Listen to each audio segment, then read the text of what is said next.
உங்கள் மத்தியிலே என்னுடைய வார்த்தையை கொடுக்கும்படியாக கொடுத்த தருணத்திற்காக நான் கர்த்தருக்கு நன்றி செலுத்துகிறேன்.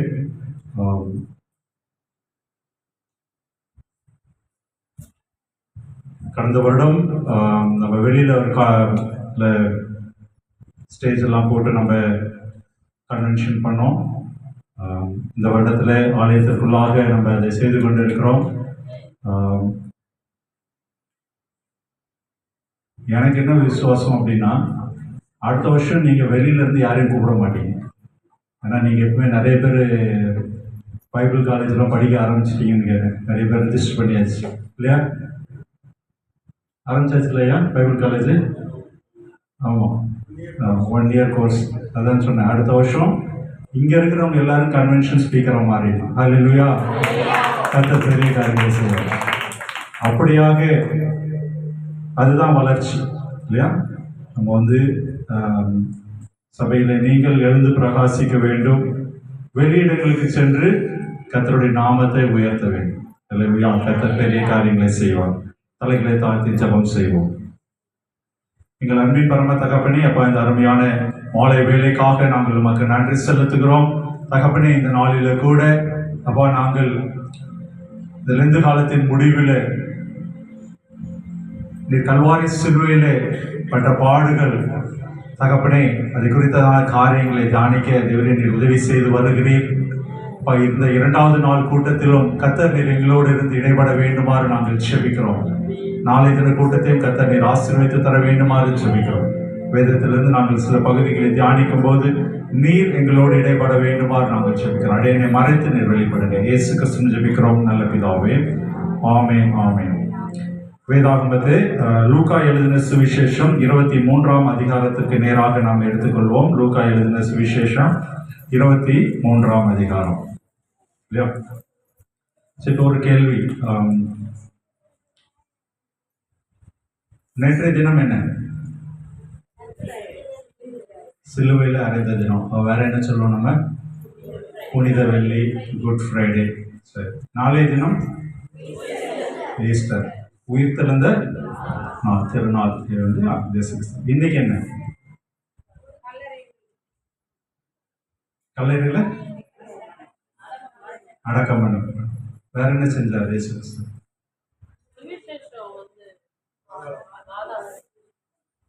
நம்மளுக்கு ஒரு கைதட்டு இல்லாமா? வேற என்ன நடந்தது? சரி இல்லையா? இது ஒரு முக்கியமானது, நம்ம மறந்துடக்கூடாது. இயேசு கிறிஸ்து சிலுவைக்குள்ள கல்லறைக்குள்ள வைத்துட்டு அந்த கல்லை புரட்டி வச்சுட்டாங்க. அதுக்கப்புறமா ஒரு 3வது நாள் ஞாயிற்றுக்கிழமை அந்த உயிரோடு எழுந்தார் அப்படின்னு சொல்லி நினைக்கிற காரியங்கள் இருக்கக்கூடாது இல்லையா? நம்ம 3 காரியங்களை அதை குறித்து நம்ம தியானித்துட்டு அதற்கப்புறமாக கர்த்தர் நம்முடைய வாழ்க்கையில என்ன செய்ய சொல்லி இருக்கிறார், நாம் என்ன செய்ய வேண்டும் என்று சொல்லி நம்ம தியானிக்க போகிறோம். முதலாவதாக லூக்கா எழுதின சுவிசேஷம் 23ஆம் அதிகாரத்துல 53வது வசனத்திலே நம்ம வாசிப்போம். 53வது வசனம். அதை இறக்கி மெல்லிய துப்பட்டியிலே சுற்றி கண்மலையில் வெட்டப்பட்டதுமாய் ஒரு காலம் ஒருவனும் வைக்கப்படாததுமாய் இருந்த ஒரு கல்லறையிலே வைத்தான். நம்ம நேற்று தினத்துல தியானிக்கும் போது அந்த சிலுவையில இயேசு கிறிஸ்து 7 வார்த்தைகளை சொன்னார் என்று சொல்லி தியானித்திருப்போம். அந்த 7 வார்த்தைகள் சொன்னது தியானித்து முடித்ததுக்கு அதுக்கப்புறமாக என்ன நடந்தது அப்படின்னு சொல்லி நம்ம அநேக நேரங்களில் அதை நம்ம என்ன பண்ணிடுறோம், அப்படி கடந்து சென்று விடுறோம். அதுக்கப்புறமாக என்ன நடந்தது இல்லையா? அதுதான் இந்த இடத்துல நம்ம பார்க்கிறோம். 50வது வசனத்துல நீங்க பாத்தீங்க அப்படின்னு சொன்னா 50வது வசனம் வாசிப்போம்.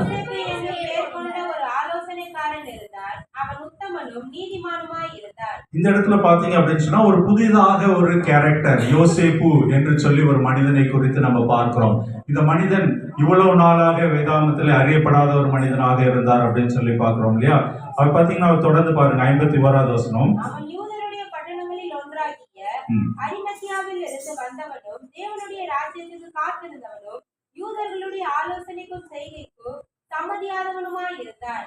அவன் பிளாத்தவனிடத்தில் போய் இயேசுவின் சரீரத்தை கேட்டு சரிங்களா? இதுல இந்த மனிதனை குறித்து ஒரு சில காரியங்களை அங்க சொல்லப்பட்டிருக்கிறது இல்லையா? இந்த யோசேப்பு என்ற ஒரு மனிதன் எப்படி இருந்தானா, இந்த மனிதனுடைய வாழ்க்கையில காணப்பட்ட சில குணாதிசயங்கள் இல்ல, இது ரொம்ப முக்கியமானது. நம்முடைய வாழ்க்கையில நாம் அறிந்து கொள்ள வேண்டிய ஒரு காரியமாக காணப்பட்டது. முதலாவது இந்த மனிதன் யார் அப்படின்னு சொன்னா, ஒரு ஆலோசனைக்காரன் என்று சொல்லி பார்க்கிறோம். ஆலோசனைக்காரன் என்று சொன்னால், அந்த நாட்களில யூதேயர்ல பார்த்தீங்கன்னா இயேசு கிறிஸ்து கூட நீங்க பார்க்கும்போது அது சிலுவையில் அறைவதற்கு எடுத்துக்கொண்டு போறாங்க, பிலாத்து கிட்ட எடுத்துட்டு போறாங்க. ஒவ்வொரு இடமா கொண்டு போகும்போது அந்த இடத்துல பிரதான ஆசிரியர் இருக்கிறாங்க, ஆலோசனை சங்கத்தார் காணப்பட்டார்கள். வேதாந்தத்தில் நீங்க பார்த்தீங்கன்னா அநேக இடத்துல ஆலோசனை சங்கத்தார் என்று சொல்லி, அப்படியான ஒரு ஆலோசனை சங்கத்துல இருக்கிற ஒரு மனிதர், அவர் முக்கியமான ஒரு மனிதராக அறியப்பட்டிருக்கிறார் இல்லையா? அப்படியான ஒரு பதவியில், அப்படியான ஒரு முக்கியமான ஒரு இடத்துல இருந்த ஒரு மனிதனாக இருக்கிறார் சொல்ல, ஒரு நல்ல ஒரு அந்தஸ்தான ஒரு பதவியில இருக்கிறார். சகைவு குறித்து நம்ம வேதாந்தத்துல பார்க்கிறோம் இல்லையா? அவன் அந்த இடத்துல ஒரு வசூலிக்கிற ஒரு மனிதனாக, சமுதாயத்துல ஒரு அந்தஸ்து உள்ள மனிதனாக இருந்தான். ஆனால் இயேசுவை தேட வேண்டும் என்று சொல்லி வாஞ்சை உள்ள மனிதனாக இருந்தான். அதே போல இந்த இடத்துல இந்த யோசேப்பு என்ற மனிதனை குறித்து பார்க்கும்போது, இவர் என்ன பண்றாருன்னா, ஒரு ஆலோசனைக்காரன். சொசைட்டில இவருக்கு என்று ஒரு ஸ்டேட்டஸ் இருக்கு, இவருக்கு என்று ஒரு அந்தஸ்து இருக்கு. அவர் என்ன பண்றாராம், ஆலோசனைக்காரன் தாராம். அப்படி இருக்கிற மனிதன் அவருக்கு அடுத்ததாக ஒரு சர்டிபிகேட். அவன் எப்படிப்பட்ட மனிதனா, உத்தமனும் நீதிமானுமா இருந்தான். அல்லேலூயா. கர்த்தர் நம்மை எந்த இடத்துல வைத்து இருந்தாலும் சரி, நம்ம வேலை செய்கிற இடமா இருந்தாலும் சரி, தொழில் செய்கிற எந்த ஒரு படிக்கிற இடமாக இருந்தாலும் சரி, எதுல இருந்தாலும் நாம் எப்படியாக காணப்பட வேண்டுமா, உத்தமனும் நீதிமானும். அப்படியான ஒரு கேரக்டர் இல்லையா? அவன் அந்த ஆலோசனை சங்கத்துல இருக்கிறாங்க. ஆலோசனை சங்கத்துல இருந்தவங்க எல்லாரும் என்ன பண்றாங்க, இயேசு எப்படியாவது சிலுவையில் அரைஞ்சு விடணும், அவரை எப்படியாவது அவரை கொன்று விட வேண்டும் என்று சொல்லி நிறைய திட்டங்கள்லாம் போட்டு கொண்டிருந்தாங்க. ஆனால் இவன் உண்மையான மனிதனாக காணப்பட்டான். இவனுக்கு அதுல சம்பந்தம் இல்லை என்று சொல்லி பின்பாக நம்ம வாசிக்கிறோம் இல்லையா? அடுத்த வசனம் பார்த்துங்க, அடுத்த 51ல, அவன் யூதேயருடைய பட்டணம் என்று அரிமத்தேயாவிலிருந்து வந்தவன். அந்த அவனுடைய காரியம் எங்கிருந்து வந்தவன் என்று சொல்லி பார்க்க. அதுக்கு அடுத்ததான் முக்கியமானது, தேவனுடைய ராஜ்யத்துக்கு காத்திருந்தவனும். அல்லேலூயா.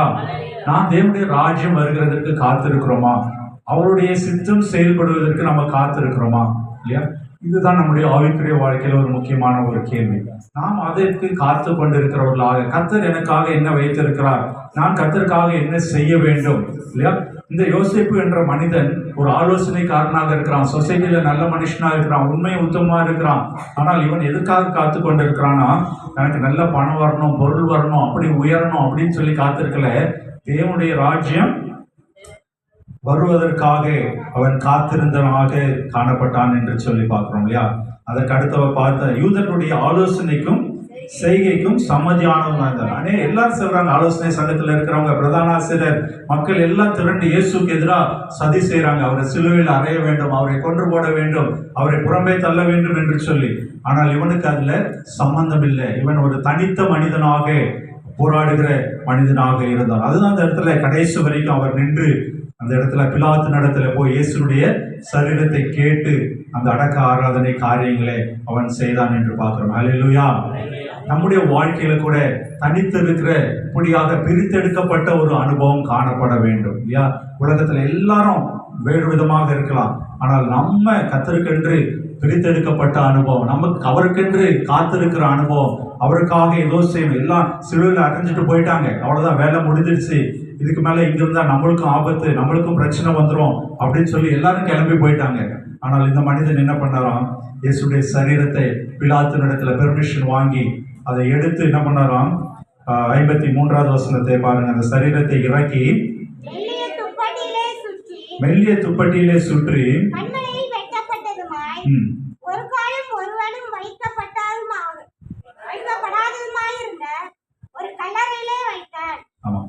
அப்படியான ஒரு நல்ல ஒரு அடக்கம் இல்லையா? அது ஒரு கைவிடப்பட்ட சூழ்நிலையில் இல்லாதபடி ஒரு நல்ல ஒரு அடக்கம் செய்யும்படியாக அவர் அந்த இடத்துல அந்த காரியங்களை அவர் செய்தார் என்று சொல்லி நம்ம பார்க்கிறோம் இல்லையா? இது ஒரு முக்கியமான ஒரு காரியமாக அறியப்படுகிறது. நம்முடைய வாழ்க்கையில நாம் இயேசுக்காக ஏதாவது செய்ய வேண்டும். இயேசு கிறிஸ்து எனக்காக அவர் காரியங்களை செய்தார், அதற்காக நான் அப்படியாக செய்ய வேண்டும் என்று சொல்லி ஒரு வாஞ்சை நமக்குள்ளாக காணப்பட வேண்டும் இல்லையா? இதைதான் முதலாவதாக நாம் அறிந்து கொள்ள முடிகிறது இல்லையா? அந்த சிலுவை, கல்வாரி சிலுவையில் 7 வருஷங்களுக்கு பின்பாக நடந்த சில காரியங்கள் இல்லையா? அடுத்ததாக நம்ம பார்க்கும் பொழுது 23 லூக்கா 23 அதிகாரம் 43வது வசனம். இயேசு அவனை மெய்யாகவே உனக்கு சொல்லுகிறேன் என்றார். நீ என்னோட கூட பரதேசில் இருப்பாய் என்று சொல்லி மெய்யாகவே உனக்கு சொல்லுகிறேன் என்று சொன்னாங்க. அந்த இந்த நாள்ல என்ன நடந்தது அப்படின்னு சொல்லி பார்க்கும்போது 3 காரியங்கள். முதலாவதாக அவருடைய சரீரம் கல்லறைக்குள்ளாக வைக்கப்பட்டிருந்தது. இரண்டாவதாக அவர் பரதீசிலே காணப்பட்டார் இல்லையா, அதுதான் அவங்க சொல்றார். அந்த கல்லனை பார்த்து சொல்றார், நீ என்னோடய கூட பரதேசியில் இருப்பார். அந்த பரதேசியில அவர் இருக்கிற அந்த அனுபவத்தை காணப்படும். இந்த கல்லனை குறித்து கூட சில காரியங்களை நீங்க பார்த்தீங்க அப்படின்னு சொன்னா 40வது வசனத்துல பார்த்தீங்க அப்படின்னு சொன்னா அந்த மற்றவன் அவனை நோக்கி, ஆமா நீ இந்த ஆக்கினை படிங்க மற்றவன் அவனை நோக்கி, நீ இந்த ஆக்கினைக்குட்பட்டவனாய் இருக்க தேவனுக்கு பயப்படுகிறது இல்லையா? இந்த பாருங்க, ஒரு கல்லன், அவன் ஒரு திருடன், ஏதோ ஒரு தவறுக்காக பிடிக்கப்பட்டிருக்கிறான், அவனை சிலுவையில் அரைஞ்சிருக்காங்க. இருந்தாலும் அவனுக்குள்ளாக ஒரு தெய்வ பயம் காணப்பட்டது இல்லையா. நம்ம இந்த நாட்களில் பார்க்கிறோம், ஆலயத்துக்கு ஒழுங்கா வரும்னு சொல்றோம், விசுவாசிகள் என்று சொல்றோம், ஆனால் தெய்வ பயம் குறைந்து காணப்படுகிறது இல்லையா. எல்லாம் சொல்லுவாங்க டேக் இட் கிராண்டட் அப்படின்னு சொல்லுவோம் இல்லையா. எல்லாம் ஓகே, எல்லாம் பண்ணிக்கலாம், ஞாயிற்றுக்கிழமை போய் நம்மளுடைய பாவங்களை அறிக்கை செய்துக்கலாம் அப்படின்னு சொல்லி ஒரு மெத்தனமான போக்கு இந்த நாட்களிலே அநேகரிடத்துல காணப்படுகிறது. அப்படியாக இல்லாதபடி ஒரு தேவ பயம் இந்த மனிதனிடத்துல காணப்படுகிறது. அவன் தன்னுடைய காரியங்களை அறிந்திருக்கிறான். அந்த மற்ற கல்லனை பார்த்து சொல்றான், நம்ம பாவம் செஞ்சிருக்கோம், நம்ம திருடி இருக்கோம், ஏதோ தப்பு பண்ணியிருக்கோம், அதுக்காக நம்ம ஆக்கினைக்கு உட்படுத்திருக்கிறோம் அப்படின்னு சொல்லி அந்த இடத்துல சொல்றாங்க இல்லையா. அடுத்த வசனத்தில், நாமோ நியாயத்தின்படி தண்டிக்கப்படுகிறோம், நாம் நடப்பித்தவைகளுக்கு தக்க பலன் அடையும். அவனுக்கு தெரியுது எதுக்காக எனக்கு பனிஷ்மெண்ட் கொடுக்கப்பட்டிருக்கு அப்படின்னு சொல்லி. ஆனால் கர்த்தராகிய இயேசு கிறிஸ்துவை பார்த்து அவன் சொல்லுகிற காரியம், இவரோ படிங்கது, இவரோ தகாதது ஒன்றையும் நடப்பிக்கவில்லையே என்று அவனை கடிந்து கொண்டு இயேசுவை நோக்கி, ஆண்டவரே, நீர் உம்முடைய ராஜ்யத்தில் வரும்பொழுது அடியேனை நினைத்தருளும் என்றார். ஆமென். இந்த இடத்துல பாத்தீங்க அப்படின்னு சொன்னா அந்த மனிதனை கடிந்து கொள்கிற காரியத்தை பார்க்கிறோம் இல்லையா. அவனுக்கு இருந்த வைராக்கியம், அவனுக்குள்ள இருந்த அந்த நல்ல விஷயத்தை சொல்லுகிற குணம் இல்லையா, அது நம்ம இந்த காலத்துல எடுத்துக்கணும் அப்படின்னு சொன்னா சுவிசேஷத்தை அறிவிக்கிற குணம், காஸ்பல் சொல்லுகிற ஒரு குணம் நம்ம இடத்துல காணப்பட வேண்டும் இல்லையா. வேதாந்தத்தில் சொல்லப்பட்டிருக்கிற சமயம் கிடைத்தாலும் வாய்க்காவிட்டாலும் என்ன பண்ணுமா, திருவசனத்தை எப்படி சொன்னோம், பிரசங்கிக்க வேண்டும், சொல்ல வேண்டும் இல்லையா. ஆனா நம்ம அநேக நேரங்களில் நமக்கு நல்ல வாய்ப்பு கிடைக்கும், நம்ம கூட இருக்கிறவங்க வேலை செய்யறவங்களுக்கு நம்ம ஒரு வாய்ப்பை ஃபர்ஸ்ட் ஆவியான உள்ள இருந்து ஏவுவார், மகனை இதை சொல்லு, மகளே இதை சொல்லு அப்படின்னு சொல்லுவார். ஆனா என்ன பண்ணுவோம், சொல்லாம இருக்கும். ஆனா இந்த மனிதன் என்ன பண்றாரு, ஒரு நற்சாட்சி, அந்த இடத்துல ஒரு சாட்சி கொடுக்கிற ஒரு அனுபவம் இல்லையா. அந்த இடத்துல என்ன சொல்றாரா, இவரோ தகாதது ஒன்றையும் நடப்பிக்கவில்லையே என்று சொல்கிறார் இல்லையா. இப்படியான ஒரு நல்ல விட்னஸிங் லைஃப், சாட்சி உள்ள ஜீவியத்தை கர்த்தர் அந்த இடத்துல வாழ்ந்து காட்டினார் என்று சொல்லி நம்ம அறிந்து கொள்ள முடிகிறது இல்லையா. அந்த இடத்துல அதற்கு பின்பாக 42வது வசனத்துல பார்க்கும்போது அடியேனை நினைத்தருளும் என்று சொல்லுகிறார் இல்லையா. அந்த இடத்துல ஒரு தாழ்மை இல்லையா, அந்த தாழ்மையின் குணம் நம்ம இடத்துல காணப்பட வேண்டும். இந்த நாட்களில் பார்த்தோம் அப்படின்னு சொன்னா எல்லாருக்கும் இருக்கிறது மேட்டிமை தான் இல்லையா. ஒருவேளை அந்த கல்லனை கடிந்து கொள்றான், அடுத்த கல்லனை பார்த்து கடிந்து கொள்ளுறான், ஆனா அவருக்குள்ள இருந்த ஒரு தாழ்மையின் குணம் இயேசு கிறிஸ்துவ பார்த்து சொல்றான், அடியேனை நினைத்தருளும் என்று சொல்லு இல்லையா. அப்பொழுதுதான் இயேசு கிறிஸ்து அந்த 43வது வசனத்திலே வாசிப்போம், இயேசு அவனை நோக்கி,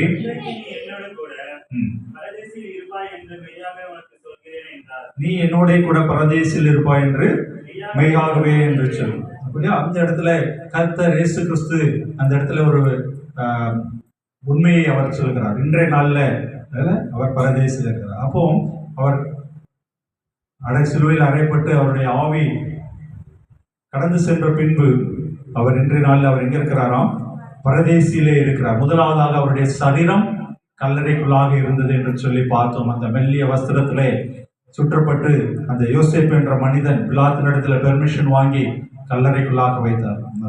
இன்றைய நாளில் அவர் பரதேசியில காணப்பட்டார் என்று சொல்லி நம்ம பார்க்கிறோம். மூன்றாவதாக நம்ம பார்க்க வேண்டிய காரியம் என்ன அப்படின்னு சொல்லி பார்த்தீங்கன்னா 46வது வசனத்தை வாசிப்போம்.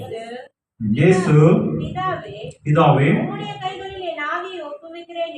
உம்முடைய கைகளில் என் ஆவியை ஒப்புவிக்கிறேன் என்று சொல்லி மகா சத்தமாய் கூப்பிட்டு சொல்ல இப்படி சொல்லி ஜீவனை விட்டார் இல்லையா. மூன்றாவதாக அவருடைய ஆவி அந்த இடத்துல பிதாவை கூப்பிடுகிறார் இல்லையா. கடைசியாக இந்த சிலுவை தியானத்தில் நீங்க பாத்தீங்கன்னா அவர் ஆவியை பிதாவின் இடத்துல ஒப்பு கொடுக்கிறார் இல்லையா. அப்போ அந்த அவருடைய ஆவி எங்க இருந்தது அப்படின்னா பிதாவின் சன்னிதானத்திலே அவர் அந்த இடத்துல காணப்பட்டார் என்று சொல்லி அறிந்து கொள்ளும். இந்த மூன்று காரியங்கள் மூன்று காரியங்களை நாம அறிந்து கொள்கிறவர்களாக காணப்படுறோம். அநேக நேரங்களில் நம்ம என்ன பண்ணிடுறோம், சிலுவையில அறிந்து புனித வெள்ளி, பெரிய வெள்ளி என்று சொல்லி அந்த நாள் அந்த 7 வசனங்களை தியானித்து அதை கடந்து சென்று விட்டு அதுக்கப்புறமா நேரம் ஈஸ்டர் ஒரு வெற்றி நாளாக நம்ம அதை கடைபிடித்துக் கொண்டு இருக்கிறோம். ஆனால் இடைப்பட்ட நேரத்தில் சில காரியங்களை நாம் அறிந்து கொள்கிறவர்களாக காணப்படுகிறது. அப்போ இந்த ஆவியிலே கர்த்தர் என்ன செய்தார்? இது ரொம்ப ரொம்ப முக்கியம். இது ஒரு ஆழ்ந்த சத்தியம். சில காரியங்களை நம்ம தியானிப்போம். கர்த்தர் நம்மை அறிந்து கொள்ள அவர் உதவி செய்வார் இல்லையா? நீங்க வாசிக்க கேட்போம். 1 பேதுரு 3ஆம் அதிகாரம் 18, 19, 20 வசனங்களை வாசிப்போம். 1 பேதுரு 3ஆம் அதிகாரம் 18, 19. கிறிஸ்துவும் நம்மை தேவனிடத்தில் சேர்க்கும்படி அநீதியுள்ளவர்களுக்கு பதிலாக நீதியுள்ளவராய் பாவங்களின் நிமித்தம் ஒரு தரம் பாடுபட்டார். அவர் மாம்சத்திலே கொலையுண்டு ஆவியிலே உயிர்ப்பிக்கப்பட்டார். அந்த ஆவியிலே அவர் போய் காவலில் உள்ள ஆவிகளுக்கு பிரசங்கித்தார்.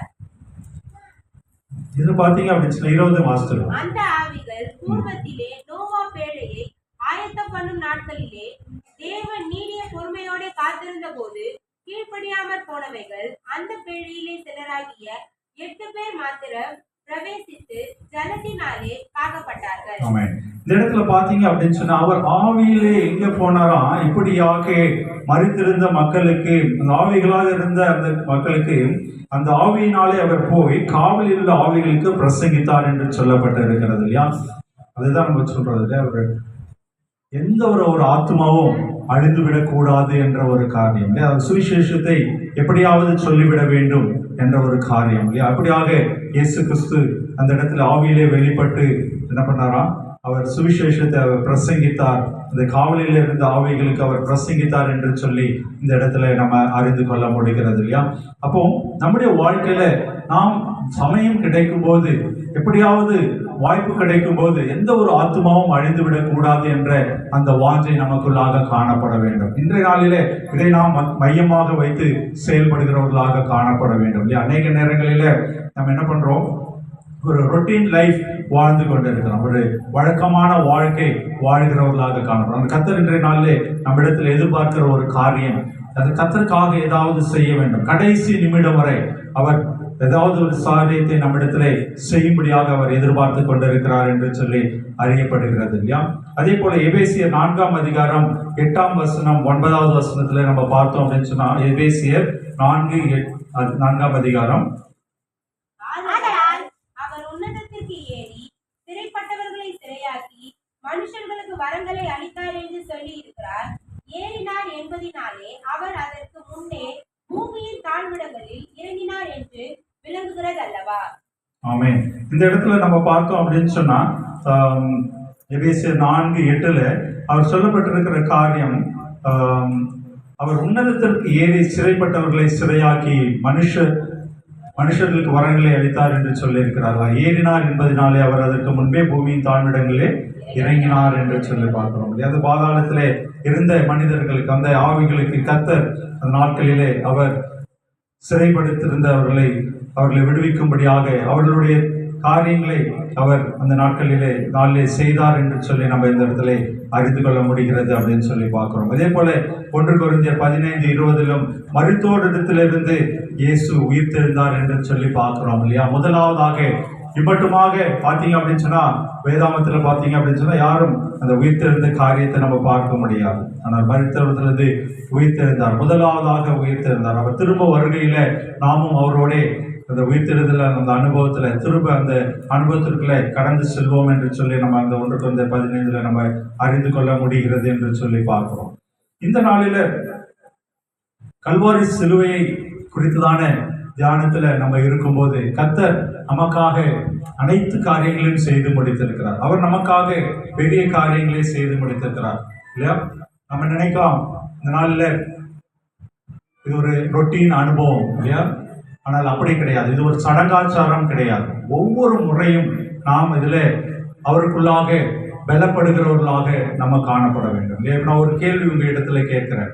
நம்ம லென்த் பீரியட் இல்லைன்னா தபசு காலம் இல்லைன்னா இந்த உபவாச நாட்கள் 40 நாள் அனுபவிக்கிறோம், இது பண்ணி கொண்டு இருக்கிறோம், கடைபிடித்து கொண்டு இருக்கிறோம். இதையே நம்ம இந்த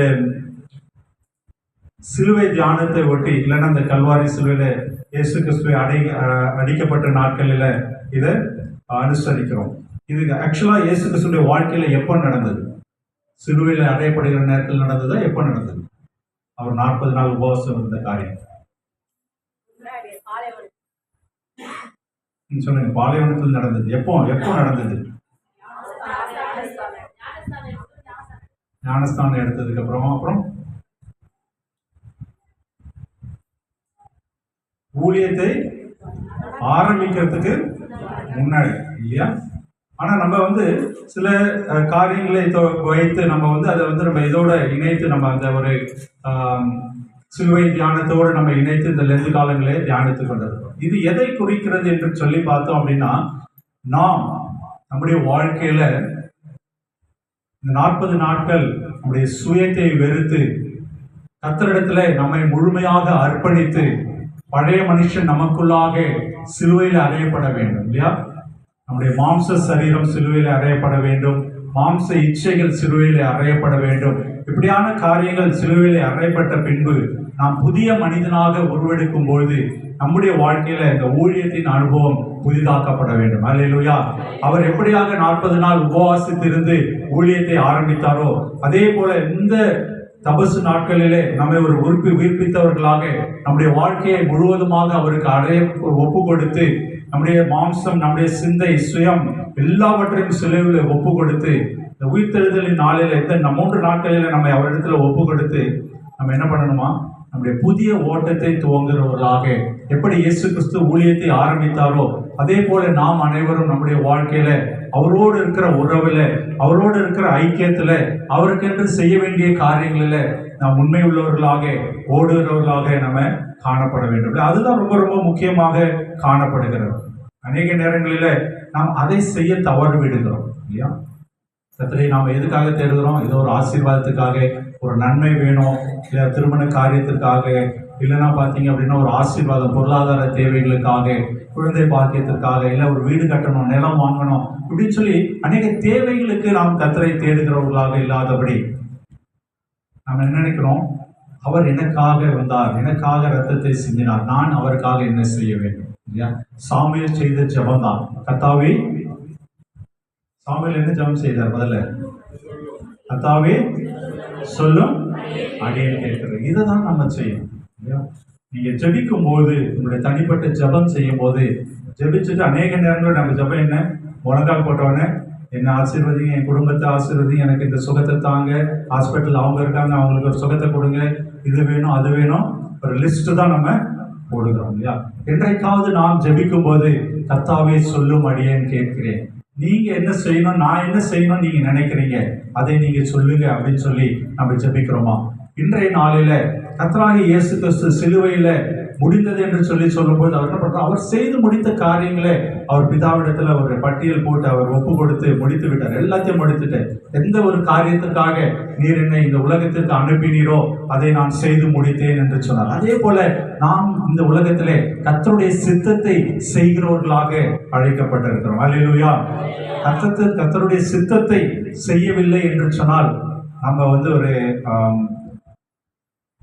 ஃப்ரூட்ஃபுல் லைஃப், அதாவது ஒரு கனி கொடுக்கிற வாழ்க்கை வாழ்ந்தவர்களாக இருப்போமா என்று சொன்னால் அது நிச்சயமாகவே அது ஒரு கேள்விக்குறி இல்லையா? அதனால இன்றைய தினத்திலிருந்து நம்முடைய ஜெப வாழ்க்கையிலே ஒரு மாற்றம் வேண்டும். ஜெபிக்கும் போது நாம் கேட்க வேண்டும், கர்த்தாவே சொல்லும் அடியேன் கேட்கிறேன் இல்லையா? நம்ம பேசும்போது, நம்ம கேட்கும்போது கர்த்தர் நம்மோடு பேசுகிறவராக இருக்கிறார். அந்த கர்த்தர் சொல்லுகிற காரியத்தை நம்ம கேட்கிற அனுபவம் வேணும் இல்லையா?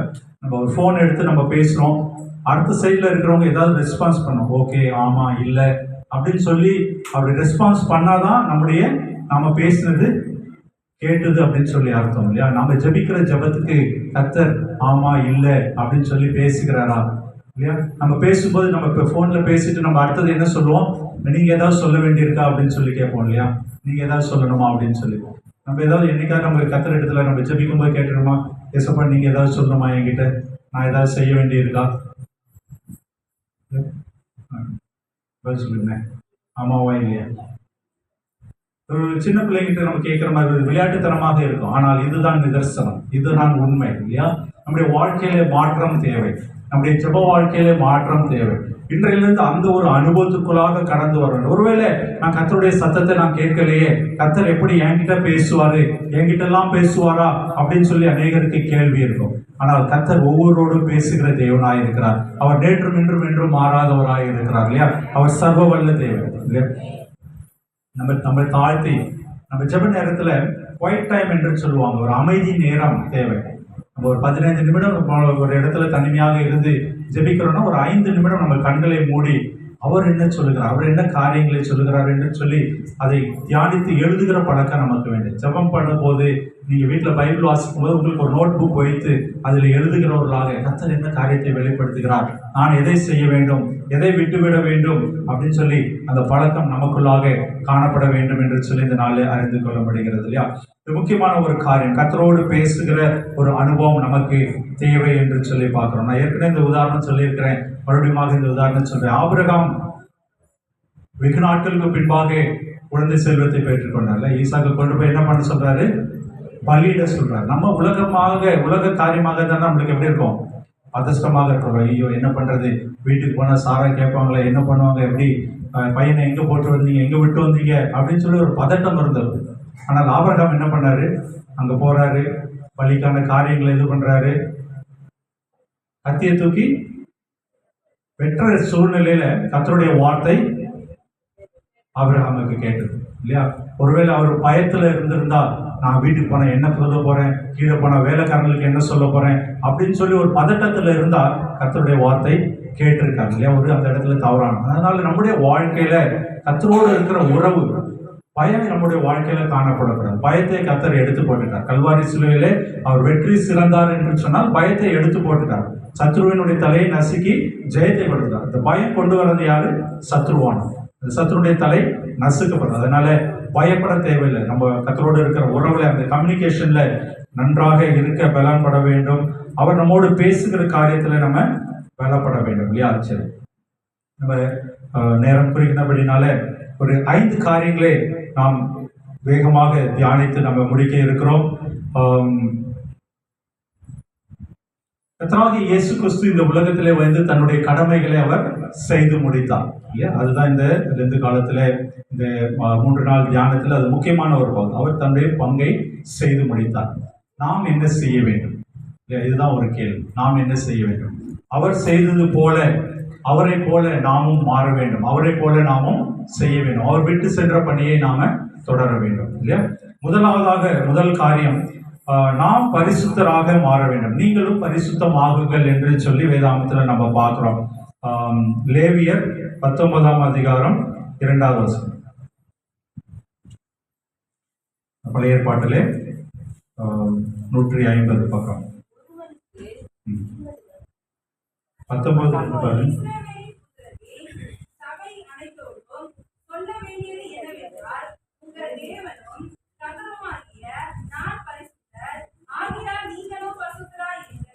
ஆமென். இன்னொருத்தர் நீங்க 1 பேதுரு 1:15-16 எடுத்து வச்சீங்க. 1 பேதுரு 1:15-16.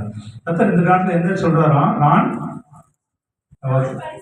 நான் பரிசுத்தர் ஆகையால் நீங்களும் பரிசுத்தராயிருங்கள். அல்லேலூயா. இந்த இடத்துல பரிசுத்த வாழ்க்கை வாழும்படியாக கர்த்தர் நம்மை அழைக்கிறார். இது ரொம்ப ரொம்ப முக்கியமான ஒரு காரியம் இல்லையா? பரிசுத்தமாயிருக்கிறவன் இன்னும் கொஞ்சம் பரிசுத்தமாகும்படியாக வேதாகமத்தில் சொல்லப்பட்டிருக்கிறது இல்லையா? நமக்கென்று ஒரு அளவுகோல் இல்லையா? நம்ம உடனே மற்றவங்க மேல கம்பேர் பண்ணி பார்ப்போம். இதுதான் நம்மளுடைய உலக நடக்க. 2 பேர் ஃப்ரெண்ட்ஸ் இருக்காங்க, 2 பேரும் அழகா பிங்க் கலர் ட்ரெஸ் போட்டிருக்காங்க பிரதர்ஸ் இல்லையா?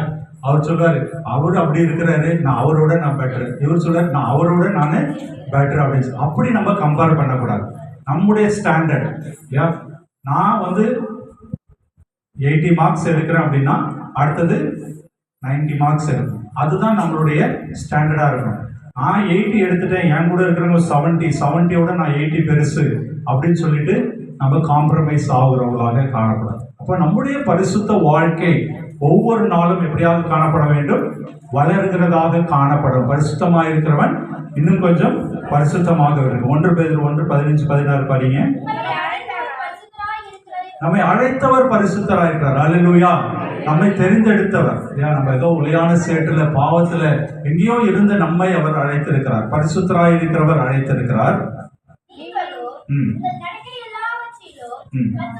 பரிசுத்தராய் இருங்கள். நம்முடைய நடக்கை எல்லாவற்றிலும் பரிசுத்தம். இல்லையா? ஒரு நாள் ஞாயிற்றுக்கிழமை சர்ச்சுக்கு வர்றதுக்கு முன்னாடி நம்ம ஆயத்தமாகி என்னுடைய பாவங்களெல்லாம் அறிக்கை செஞ்சுட்டு சர்ச்சில் வரும்போது நான் நல்ல பையனாக இருக்கிறேன், நல்லவனாக இருக்கிறேன் அப்படின்னு சொல்லிட்டு மறுபடியும் வேலைக்கு போகும்போது மண்டே டு ஃப்ரைடே உலக பிரகாரமாக இருக்கிறது பிரயோஜனமற்ற வாழ்க்கை. இல்லையா? நம்ம பரிசுத்தமாக இருக்கும்படி அவர் நம்மை அழைத்திருக்கிறார். அல்லேலூயா.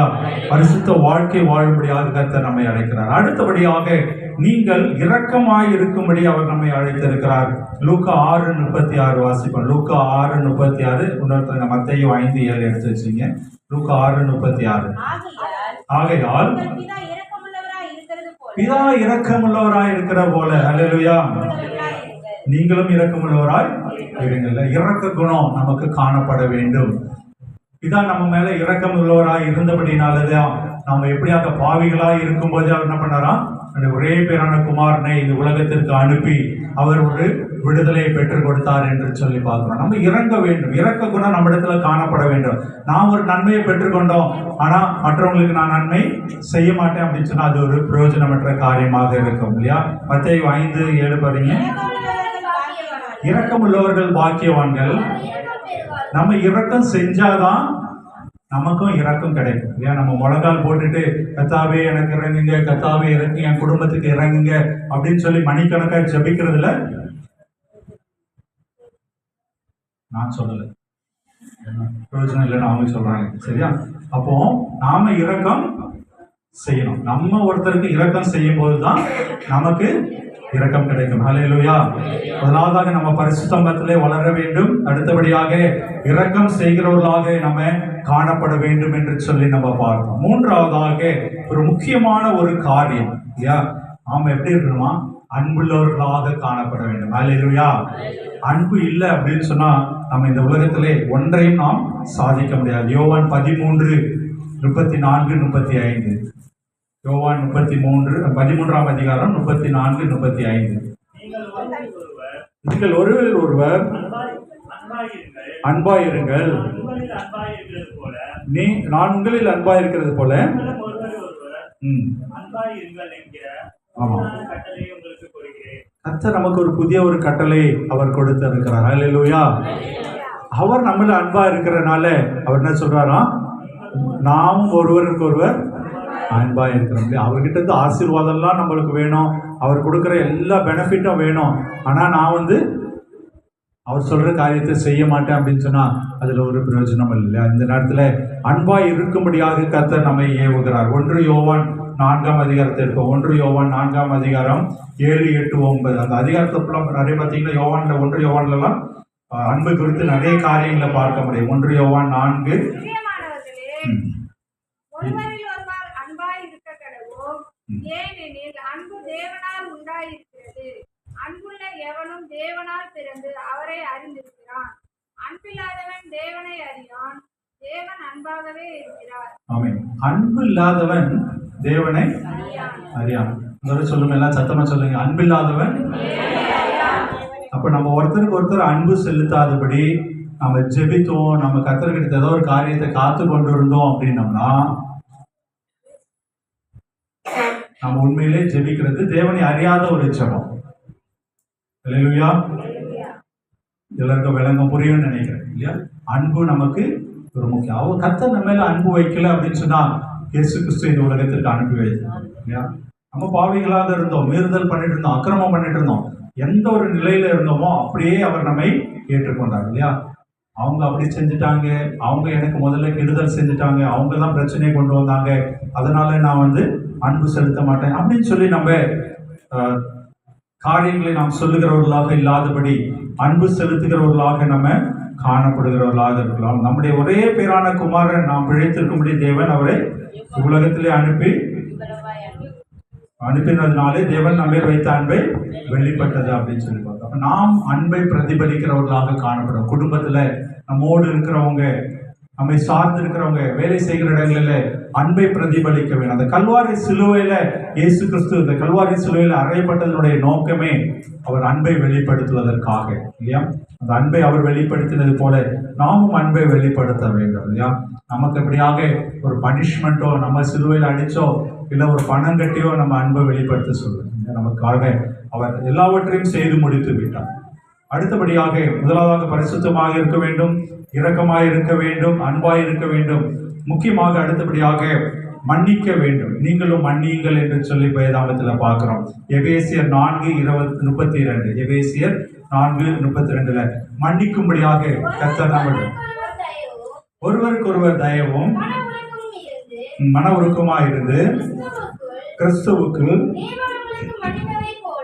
தேவன் உங்களுக்கு மன்னித்ததை போல மன்னியுங்கள் இல்லையா? இதுதான் ஒரு முக்கியமான ஒரு காரியம். மன்னிக்க முடியாதபடி நாம் ஏதாவது ஒரு காரியத்தில் சிக்கொண்டு இருக்கிறோமா? இந்த நாளில கல்வாரி சிலுவையில் இயேசு கிறிஸ்து முதலாவதாக சொன்ன காரியம் மன்னிக்கும்படியாக தான். தனக்கு எத்தனையோ இன்னல்களை செய்தாங்க, கொடுமைப்படுத்தினாங்க, அவர்களுக்கு அவர் மன்னித்தார். இன்றைய நாளில நாம் அவர்களை மற்றவர்களை மன்னிக்கும்படியாக கர்த்தர் நம்மை அழைக்கிறார். ஒருவேளை இதோ ஒரு கடினமான ஒரு காரியம் நமக்குள்ளாக இருக்கலாம். இருதயத்தின் அடிவில் அவர்கள் செய்த பாவம், அவர்கள் செய்த குற்றம் நமக்கு ஒரு உறுத்தலை கொடுத்து கொண்டிருக்கலாம். ஆனால் இன்றைய நாளில் கர்த்தர் மன்னிக்கும்படியாக அவர் நம்மை ஏவி கொண்டிருக்கிறார். மன்னிக்கிற குணம் இது ஆவிக்குரிய வாழ்க்கையில கிறிஸ்தவர்களாக இருக்கிற நமக்கு மன்னிக்கும்படியாக கர்த்தர் நம்மை அழைக்கிறார் இல்லையா? மன்னிப்பு இல்லை அப்படின்னு சொன்னோம்னா அதுல ஒரு பிரயோஜனம் இல்லை என்று சொல்லி நம்ம பார்த்துக்கிறோம். அடுத்தபடியாக கடைசியாக 5வதாக ஒரு காரியத்தை நாம் பார்த்து முடிக்க போகிறோம். நீங்கள் எப்படி பண்ணுமா? ஏற்றுக்கொள்ள வேண்டும். பிதாவின் எப்படி கர்த்தர் நம்ம எப்படி ஏற்றுக்கொண்டாரோ அதே போல நாமும் ஏற்றுக்கொள்ள வேண்டும். ரோமர் 5:7. ரோமர் 15:7. ரோமர் 15. தேவனுக்கு மகிமை உண்டாக கிறிஸ்து நம்மை ஏற்றுக்கொண்டது போல நீங்களும் ஒருவரை ஒருவர் ஏற்றுக்கொள்ளுங்கள். ஆமென். அல்லேலூயா. கிறிஸ்து எப்படி ஏற்றுக்கொண்டாரோ நம்ம அவர் ஏற்றுக்கொண்ட விதமாக மறுபடியும் வாசிங்களா? நிறைய பேர் கவனிக்கல. சரி. ஆதலால் தேவனுக்கு மகிமை உண்டாக கிறிஸ்து நம்மை ஏற்றுக்கொண்டது போல நீங்களும் ஒருவரை ஒருவர் ஏற்றுக்கொள்ளுகிற மனப்பக்குவம் நமக்கு வேண்டும் இல்லையா?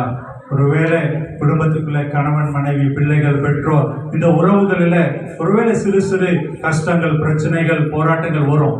ஆனால் அவைகளை நம்ம என்ன பண்ணோம்?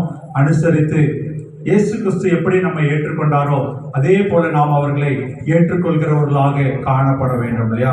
அநேக நேரங்களில் நாம் என்ன சொல்லுவோம்? அவங்க முதல்ல அப்பாலஜி பண்ணட்டும், அவங்க முதல்ல மன்னிப்பு கேட்கட்டும், அவங்க ஒப்புரவாகட்டும், அதுக்கப்புறமா நான் ஒப்புரவாகிறேன். அப்படி கிடையாது இல்லையா?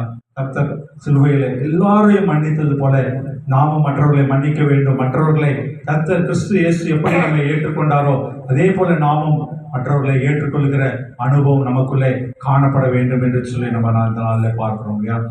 இன்னுமாக அநேக காரியங்களை சொல்லிக் கொண்டு போகலாம். அவர் செய்த ஊழியத்தின்படியே நாமும் ஊழியத்தை செய்ய வேண்டும்.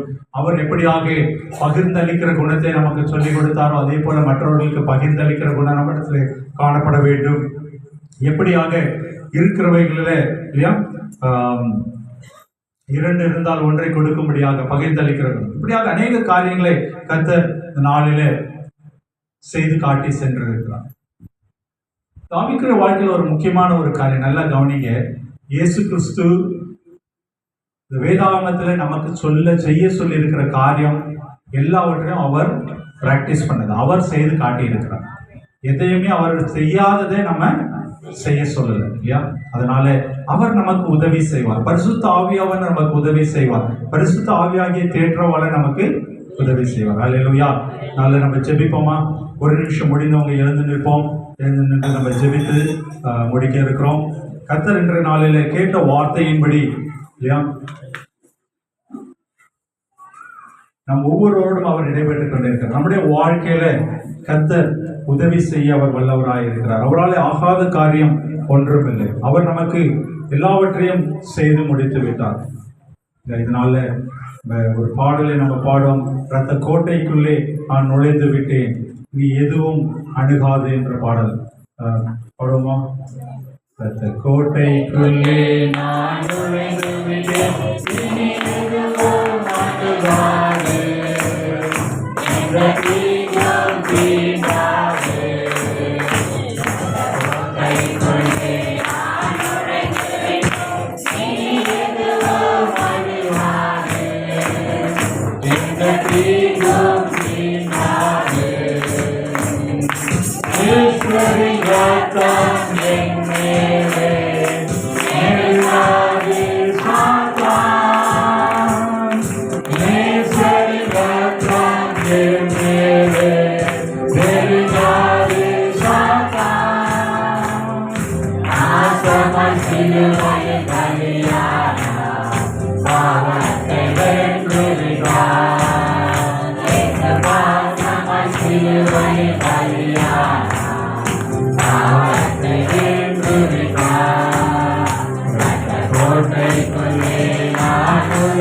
கர்த்தாவே, இந்த நாளுக்காக நாங்கள் உமக்கு நன்றி செலுத்துகிறோம்.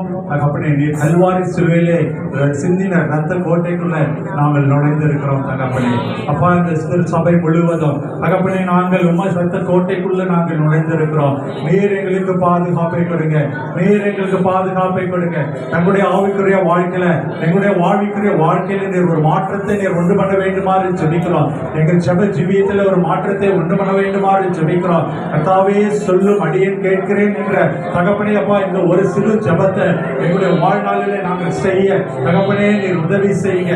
நீர் சொல்லுகிற காரியத்தை உணர்ந்து செயல்படுகிற அனுபவம், நீர் சொல்லுகிற காரியத்தை உணர்ந்து செயல்படுகிற அனுபவம் ஒவ்வொருடைய வாழ்க்கையில காணப்படும்படியாக நாங்கள் ஜெபிக்கிறோம். கர்த்தாவே, சொல்லும் அடியேன் கேட்கிறேன், கர்த்தாவே சொல்லும் அடியேன் கேட்கிறேன் என்று சொல்லி தகப்பனே உடைய வார்த்தையை அறிந்து கொள்ள, நீர் எதை எதிர்பார்க்கிறீர் என்பதை உணர்ந்து கொள்ள அந்த இருதயத்தை நீர் அப்பா திறக்க வேண்டுமாறு ஜெபிக்கிறோம். தகப்பனே, அந்த பிரகாசமான மனக்கண்களை நீர் திறக்க வேண்டுமாறு நாங்கள் ஜெபிக்கிறோம். கர்த்தாவே, வேதத்தை வாசிக்கும் போது தகப்பனே ஜெபிக்கிற வேளையில உடைய சத்தியத்தை கேட்கிற வேளையில கர்த்தாவே நீர் ஒவ்வொருவரும் நீர் பேசுங்க. தகப்பனே, நீர் பேசுகிற சத்தத்தை அவர்கள் கேட்க நீர் உதவி செய்யுங்க. பிதாவின் சித்தத்தை நீர் எப்படி செய்தீரோ ஒவ்வொரு நாளும் அவருடைய சன்னிதானத்தில் பிதாவின் சித்தத்தை நீர் கேட்டு செயல்படுத்தினோரோ அதே போல தகப்பனே நாங்கள் ஒவ்வொருவரும் உடைய சத்தத்தை கேட்டு செயல்படுத்துகிறவர்களாக மாற நீர் உதவி செய்யுங்க.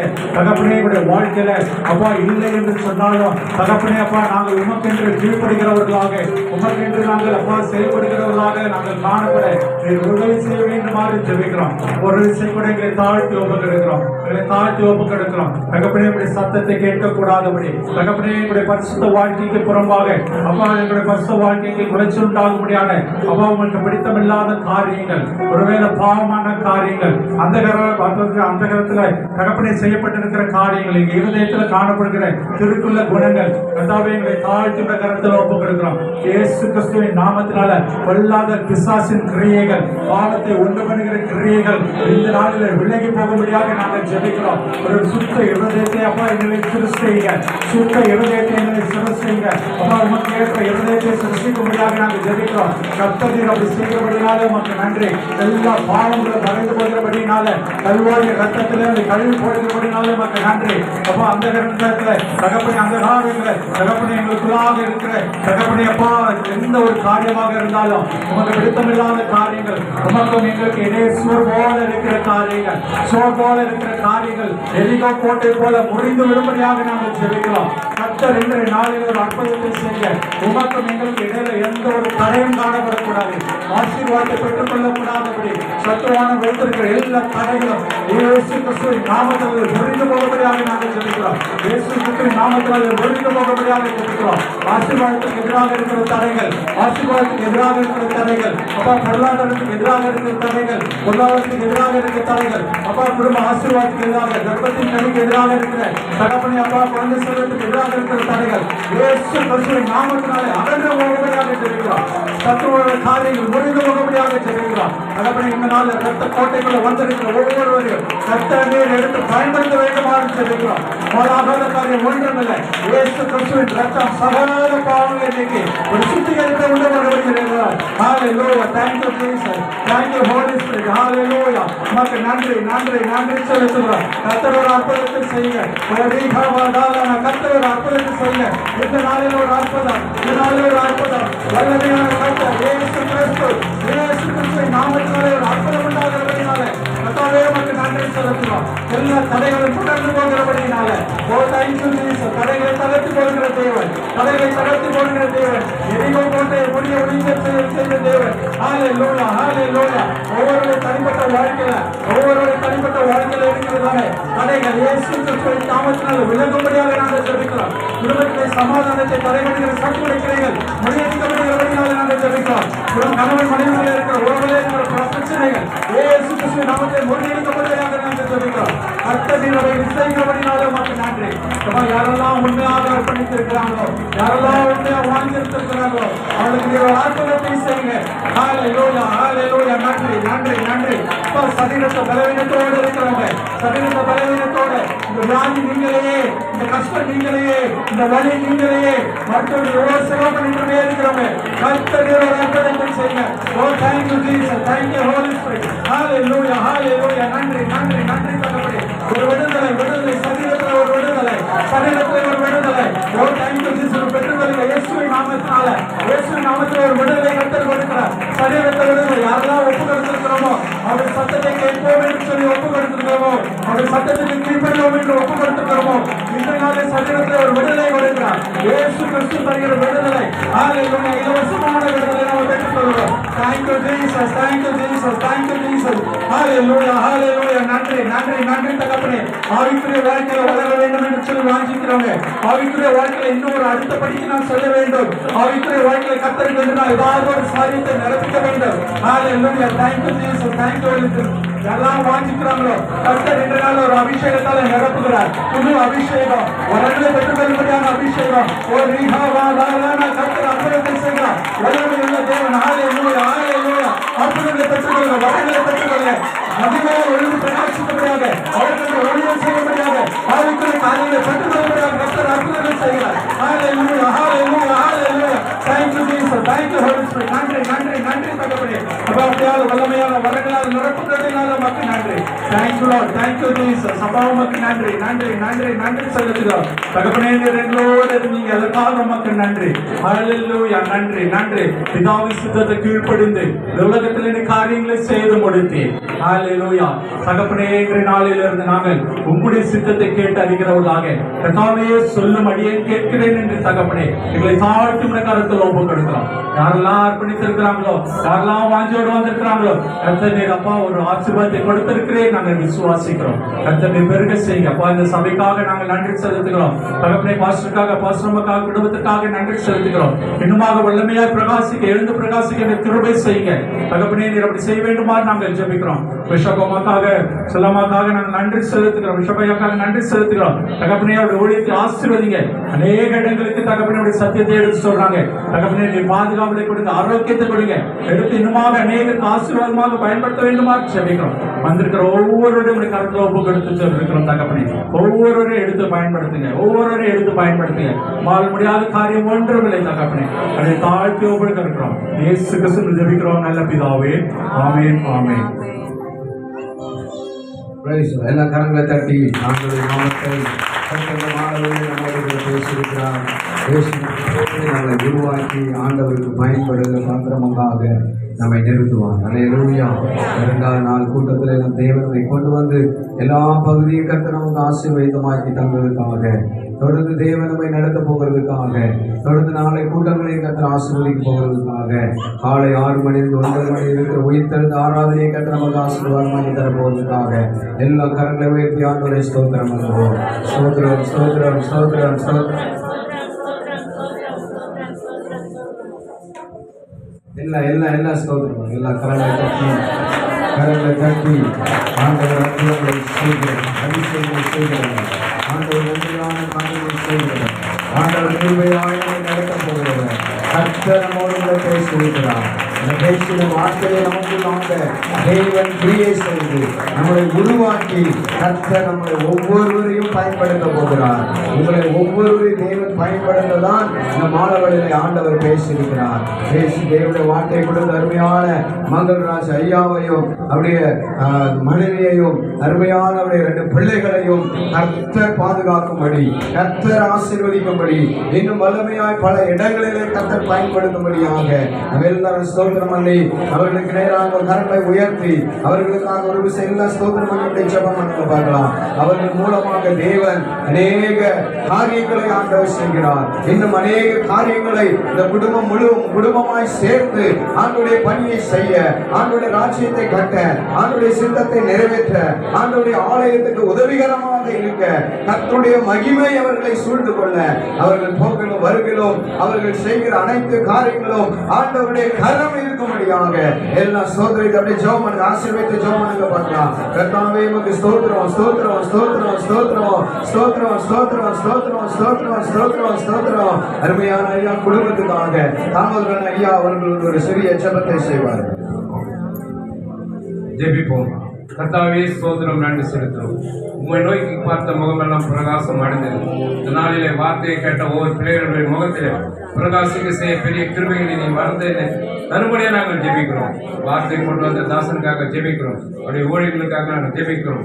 முழு குடும்பம் இன்னும் அதிகமாக 1000 ஜனங்களுக்கு அவர்கள் வார்த்தையை கொண்டு செல்ல அவளை இன்னும் அபிஷேகத்தால் ஆவினால நிரப்பும்படியா நாங்கள் ஜெபிக்கிறோம்.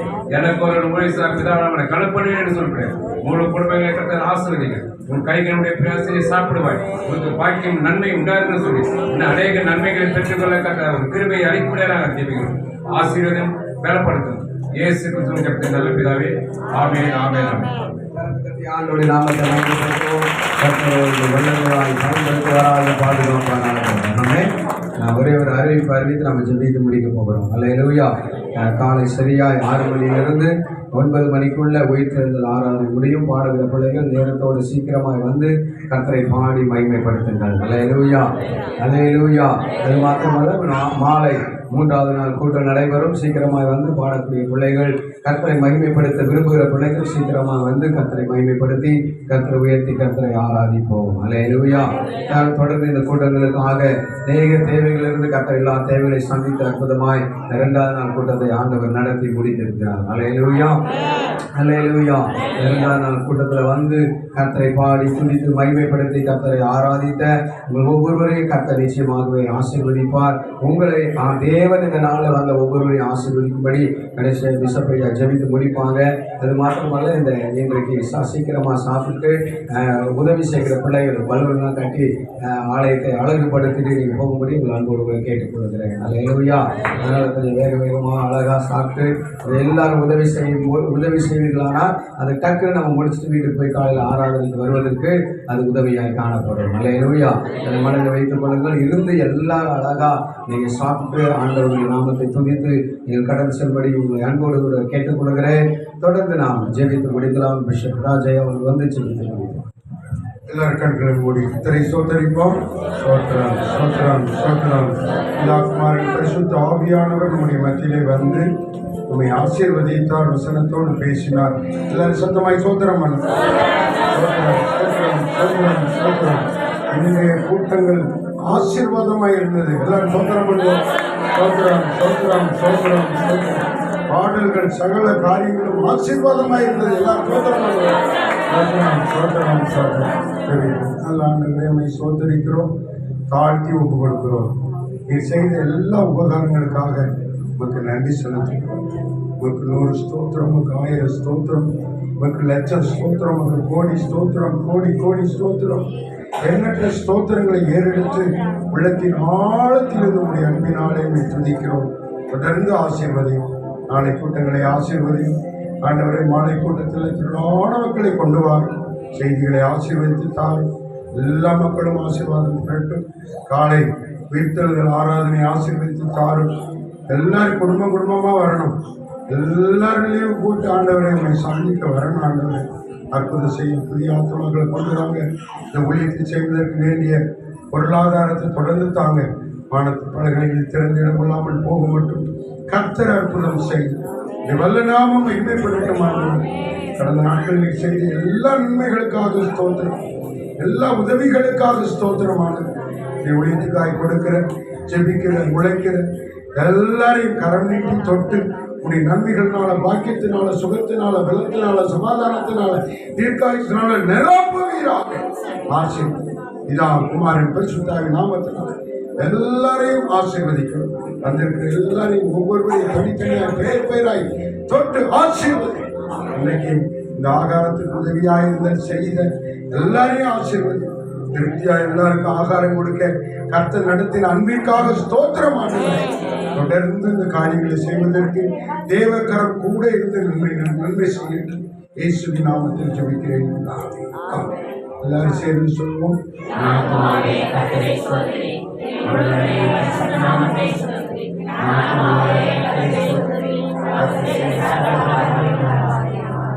நம்முடைய கர்த்தராகிய இயேசு கிறிஸ்துவின் கிருபை, பிதாவாகிய தேவனுடைய அன்பு, பரிசுத்தாவின் ஐக்கியம் நம் அனைவரோடு இன்றைக்கும் என்றைக்கும் இயேசுவின் வருகை மட்டும் கூட இருப்பதாக. ஆமென். அல்லேலூயா. துதி மகிமை